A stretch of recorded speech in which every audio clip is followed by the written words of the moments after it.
Hello guys, welcome back to Dark Angels Intuitions. Welcome back to my channel. Welcome back sa mga palaging nag-aabang ng mga readings ko. And welcome back sa mga palaging nagla-like, nag-share, nagko-comment. And sa mga new subscribers, welcome to my channel. Thank you for subscribing my channel. And sa mga newcomers, welcome to my channel. So, hope you like what I'm doing here. Hope you like my readings. And if you do, please don't forget to subscribe my channel and tap that notification bell and get notified. So, let's start another general love reading for the collective. So, hindi lahat maka-resonate dito, okay? Takes what resonates and leave the rest. And pwede tong vice versa. So, put yourself in a situation kung saan kayo naka-resonate. So, this could be a timeless reading.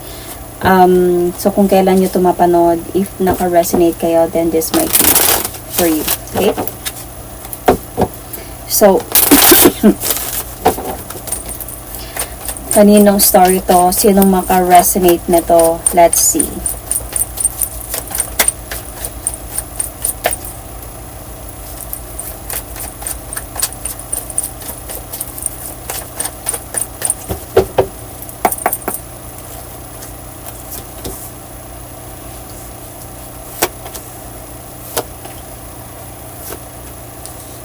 Oh my.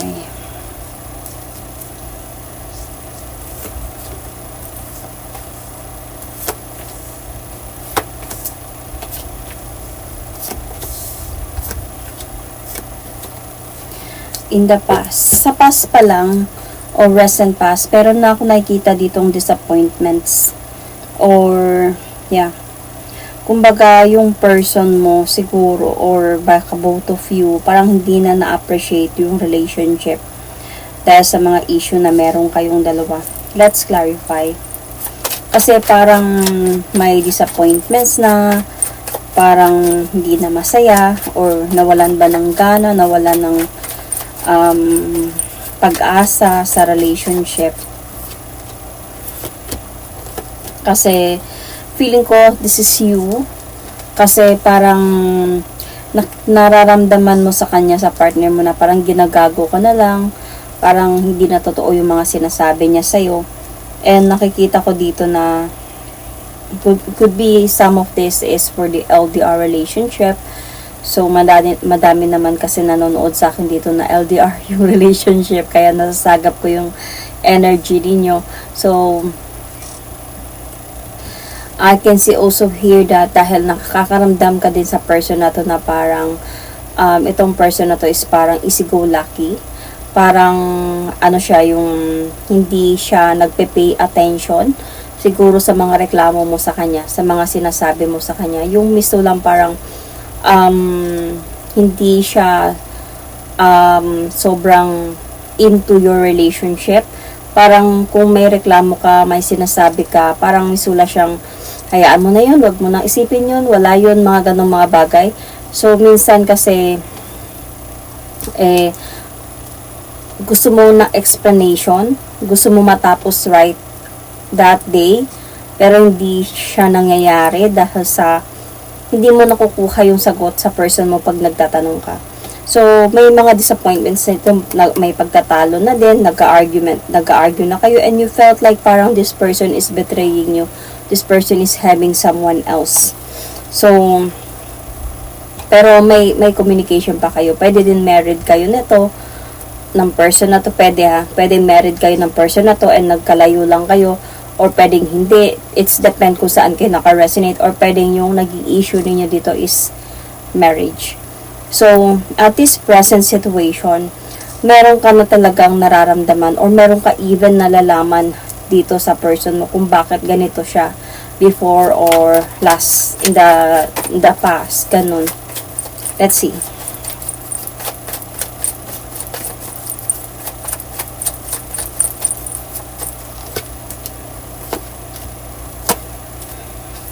Kasi feeling ko dito, no, nagiging cold na talaga siya sa'yo.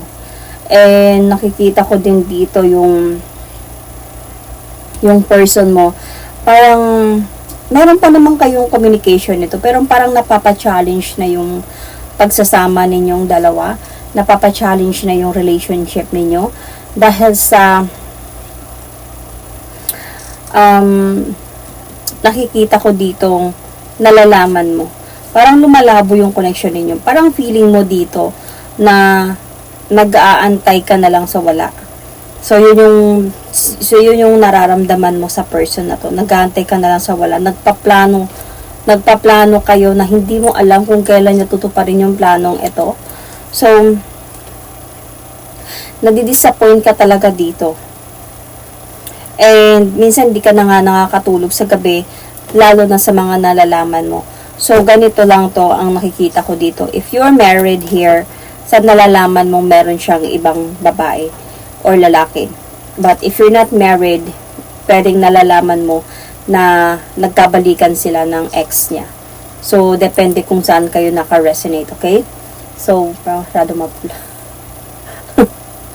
Anyway,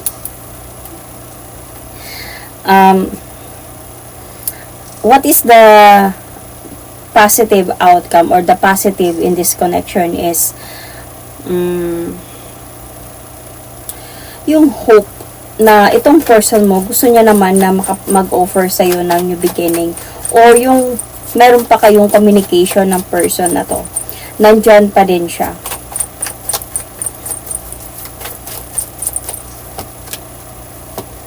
Nag-o-offer pa din siya sa'yo ng new beginning, and isa pa, mahal ka niya kahit nag-aaway na kayong dalawa. So, para sabihin natin na mahal ka na, nandyan pa din siya, hindi siya umalis or hindi siya pumili or ano man, nandyan pa din siya. Pero, yung sitwasyon kasi ninyo, parang hindi niya na alam kung saan siya patutungo. Patungo ba siya dito, patungo ba siya doon.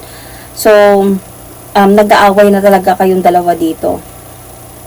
And yung pag-aaway na to, nakakapagod na, and nakakaramdam ka na talaga dito ng pain and betrayal sa person na to because of the other party or other person na nai-involve dito. Ang maganda lang kasi dito, yung positive dito is nandyan pa siya and nagpaparamdam pa siya sa'yo ng pagmamahal. Ang hindi lang maganda dito is parang misto lang hindi niya napapansin yung nararamdaman mo. Yun yung nararamdaman mo. Okay?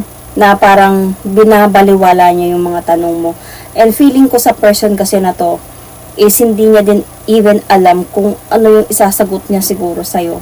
Kasi dito sa nararamdaman mo, sa totoo lang, gusto mo nang i-cut off to. Gusto mo nang putulin tong relasyon na to dahil sa hindi mo na na-appreciate, hindi mo nakukuha yung gusto mong mangyari sa pagsasama ninyo, sa marriage nyo ba, sa relationship nyo ba. Gusto mo nang i-cut off to, yun yung nararamdaman mo. Pero yung person mo kasi, bakit ganun siya? Kasi siya even hindi niya alam kung anong desisyon ang gagawin niya. Hindi niya even alam kung sino yung pipiliin niya or anong desisyon ang pipiliin niya. Kasi may mga option siya dito. Wala pa siyang decision dito kung which option to choose. So, yung negative dito kasi, let's clarify this. Kasi parang merong lungkot, merong sadness sa relationship ninyo. See? Because of the other party na nai-involve dito. Yung bang instead of mapupunta kayo sa happy marriage ba, relationship, focusing on your goals, plans, napupunta tuloy kayo sa loneliness and sadness and feeling betrayed by this person, nagtatalo kayo. So, yun yung hindi nagiging maganda sa connection na to. And, what is your hope talaga dito sa totoo lang? Yung magkaroon na ng pagbabago dito. You want a changes. You want a great changes. Yung maayos na kayo. Yung hindi na kayo ganito. Dahil sa totoo lang on your part, pagod ka na din. Ayaw mo ng ganito kasi mahal mo yung person na to. Nandyan siya, siguro okay pa kayo or minsan lagi na kayo nag-away pero nandyan pa din kayo. Ayaw mo na ng ganito. Gusto mo yung mag-focus na lang kayo sa future ninyong dalawa and gusto mo na talaga na magbago na siya. Yun yung gusto mo mangyari.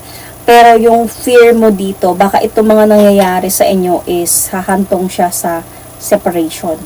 So, hahantong sa hiwalayan.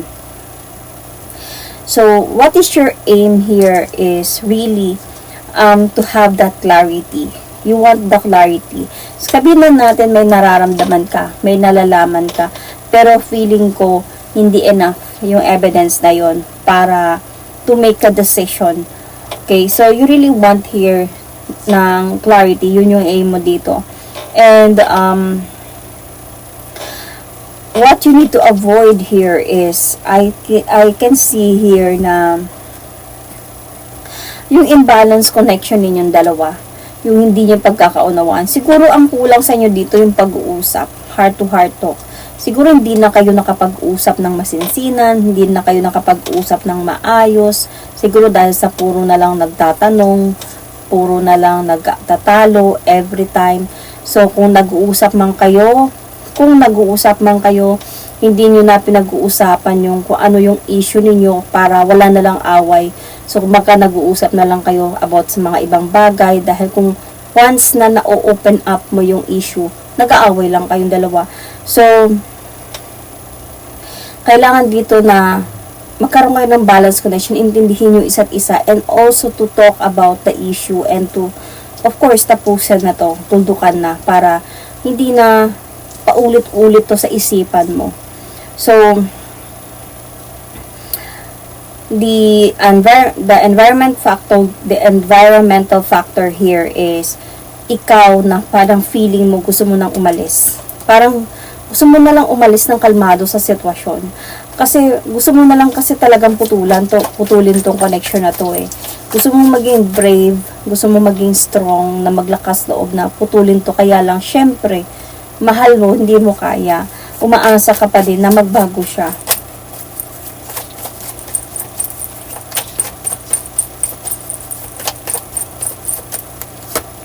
See?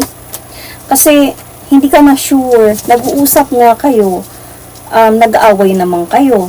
So, may communication nga kayo. Hindi nyo naman pinag-uusapan yung issue.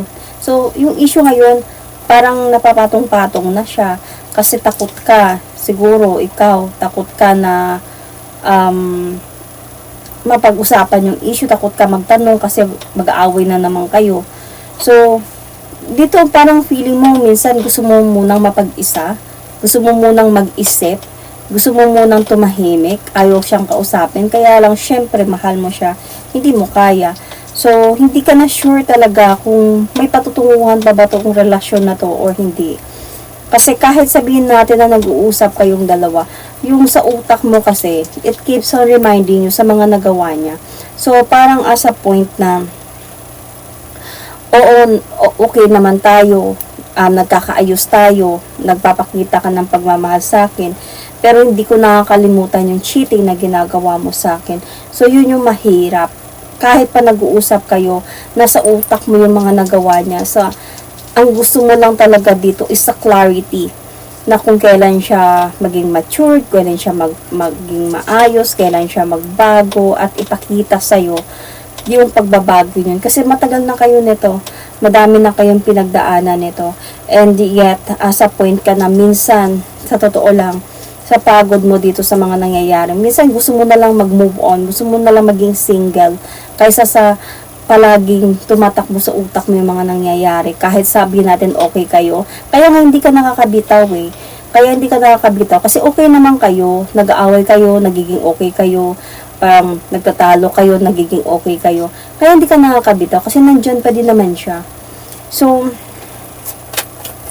the other person involved here is, let's see.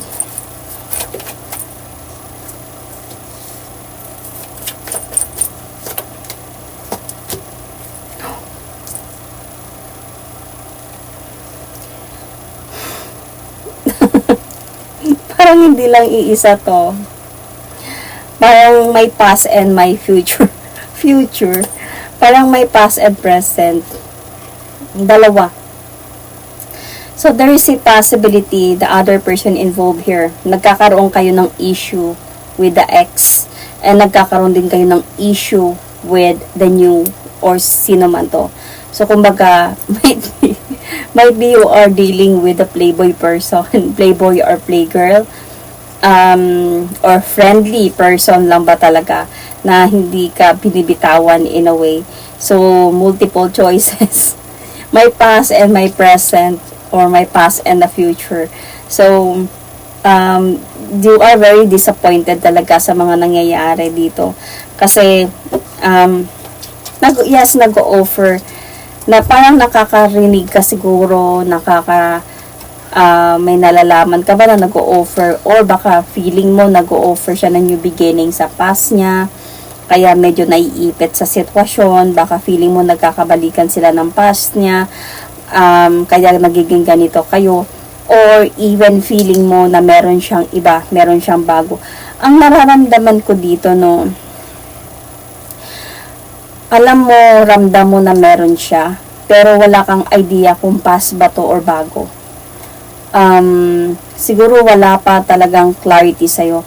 Alam mo lang na meron, pero hindi ka sure kung is this someone from the past or new person na nai-involve sa relationship ninyo. So,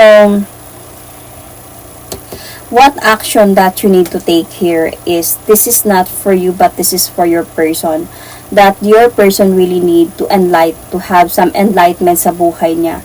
Kumbaga, kung sino talaga yung mahal niya, dapat doon siya na mag-focus. Kung ikaw talaga yung mahal niya, then kailangan ipakita at paramdam niya yun sa'yo, at hayaan niyang makipag-usap, or hayaan niya na mag-usap kayo heart to heart talk at tapusin yung sitwasyon, na kung magtatanong ka man sa kanya or mapag-usapan nyo man yung mga issue ninyo, hayaan niyang mapag-usapan yun at ayusin nyo kung di naman talaga siya guilty sa mga nangyayari. So, except lang kung guilty siya, kaya hindi nyo napapag-usapan, o hindi niya hinayaan na mapag-usapan ninyo kasi nga alam niya may kasalanan siya, except lang. So, titignan natin yan later.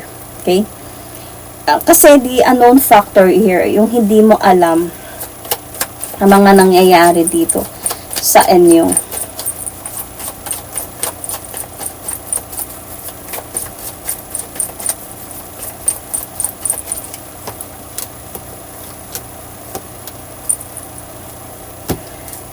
So, dito na tayo, dito na nakikita talaga kung sino, hindi bago yung issue dito. I think kung meron man siya mga kalandian na nalalaman mo, hindi yun yung issue dito sa inyo.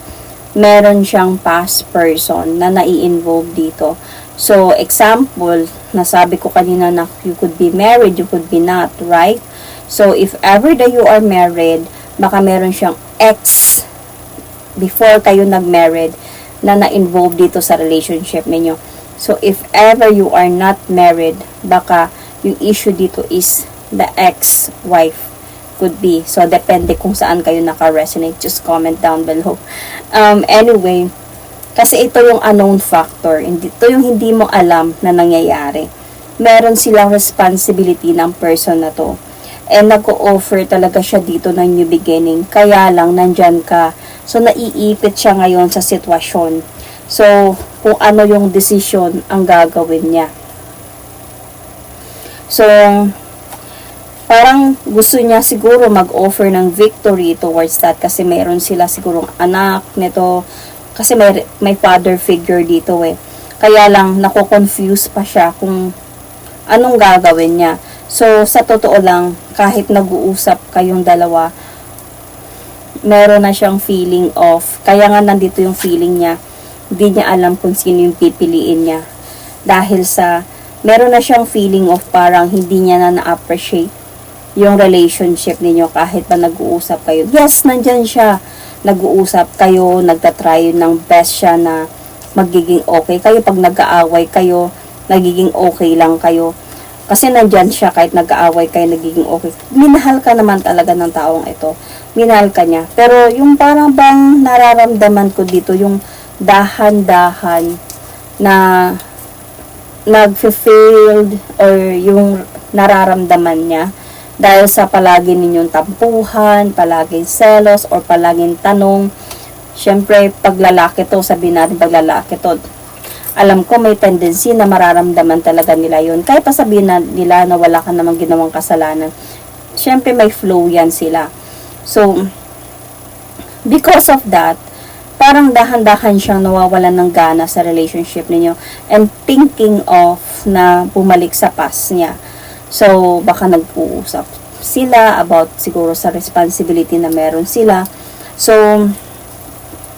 pero wala pa siyang decision dito kasi nga nandyan ka. Mahal ka naman niya, mahal ka ng person na to. So, eto yung unknown factor, hindi siya bago kundi past ang issue, ang merong involved dito. So, the outcome of your relationship here is, let's see.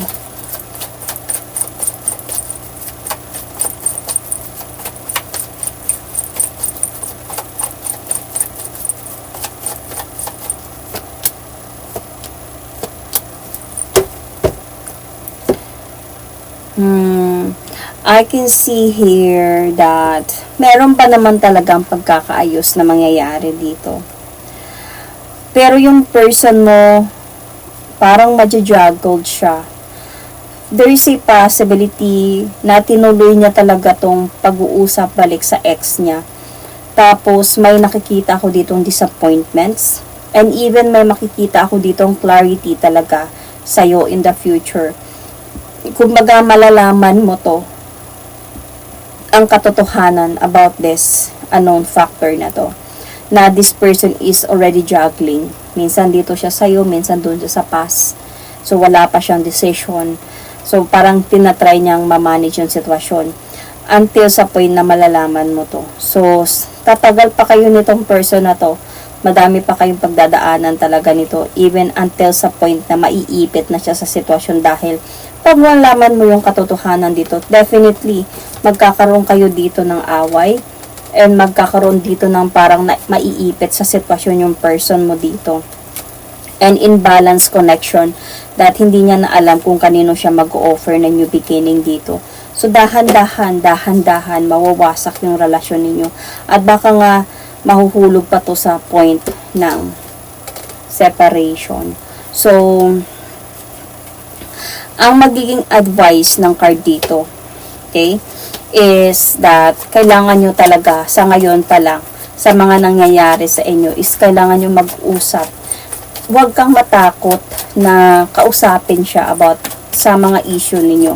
Huwag kang matakot magtanong kasi kung mahal ka naman yan, hindi ka matatakot. Kung you are really meant to be, hindi ka matatakot na magtanong sa taong ito. Alam mo yung pag may, sa totoo lang, may nangyayari talagang ganito. Yung parang, hindi man takot na takot.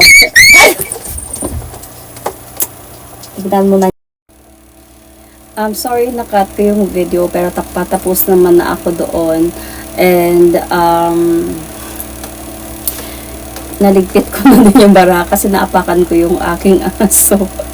Naapakan ko yung aso ko. I mean, hindi ako nakaapak yung yung chair, yung nakaapak, yung malawa ko, nandun pala siya sa ilalim. So, anyway, what advice na lang naman yun. So, yung advice ko talaga doon is huwag kang matakot na humarap sa person mo at kausapin siya and pag-usapan ninyo kung ano yung dapat pag-usapan talaga doon sa sitwasyon ninyong dalawa about sa mga issue, about sa mga kailangan mong malaman. Kasi pag yung person mo is nagalit, okay, isa na yung sign doon na ibig sabihin meron pa siyang madami pang tinatago sa'yo ng katotohanan, kaya ayaw niyang pag-usapan, kaya nagagalit siya kasi ayaw niyang pag-usapan pa yun. So, hindi naman pwede ganun yun. Kailangan talaga na pag-usapan at tapusin yung sitwasyon or yung problema para kahit papano, 'di ba, mabawas-bawasan yung issue ninyong dalawa. So, kung wala naman siyang tinatago sa'yo, hindi siya magagalit in a way. Kasi doon sa sitwasyon na yun, umiiwas talaga siya sa tanong mo at yun yung pinag-aawayan ninyo every time. Kaya nga, alam mo kung bakit siya tumatagal sa'yo. Kasi nga, ikaw, masyado kang mabait at mapagpatawad at kung sinasabi niyang hayaan mo na yun, wag mo nang isipin yun. Para bagang, kumbaga, kahit nag-aaway pa kayo, nagtatalo kayo, nandyan ka pa rin at hinahayaan mo na lang na magpatong yung problem ninyo para lang wala lang ng away. Kumbaga, iniintindi mo na lang siya. So, hindi naman pwedeng ganun palagi. Kaya nga siya nandyan, nag-i-stay sa'yo. Kasi kung ikaw yung tao na lumalaban talaga sa karapatan mo, or lumalaban ka talaga sa nararamdaman mo na hindi ka papayag, na hindi mo malalaman yung katotohanan na galing sa kanya, definitely matagal na yun siya umalis kasi pala yung away ninyo lalala at lalala yun. So, kung sakaling wala din naman siyang kinatago sa'yo, siya mismo, i-explain niya yun sa'yo, siya mismo na kung sakaling magtatanong ka at makikita mo talaga yung pagbabago o yung change, yung effort niya na ay ganito na pala yung iniisip niya sa akin, ayusin ko to kasi wala naman kasi talaga akong tinatago. So, at may pag-uusap na mangyayari. Pero kung yung magtatanong ka lang, parang meron kang feeling na natatakot ka magtanong dahil sa baka mag-away lang kayo. Red flag na yon. Kailangan mo na talaga na pag-isipan kung tama pa ba na nasa sitwasyon ka, sa relasyon ka na yon. Deserve mo pa bang mag-stay or not anymore. So, yun. Okay, so signs are, I cannot forget the signs that I mentioned earlier. Actually, gumawa kasi ako ng video. Tinuloy ko yung video, kaya lang, hindi yung camera, parang, hindi magkiklik in a way, kasi nag-temperature yung nag-temperature yung cellphone ko. And, parang hindi siya nag-work. So, kaya ito na lang yung gagawin ko. So, signs are Aries, Libra, Taurus, Gemini, Cancer, more on Pisces. I can also see Aquarius and Capricorn, Sun, Moon, Rising, Venus. So, that is my reading for you. Thank you and God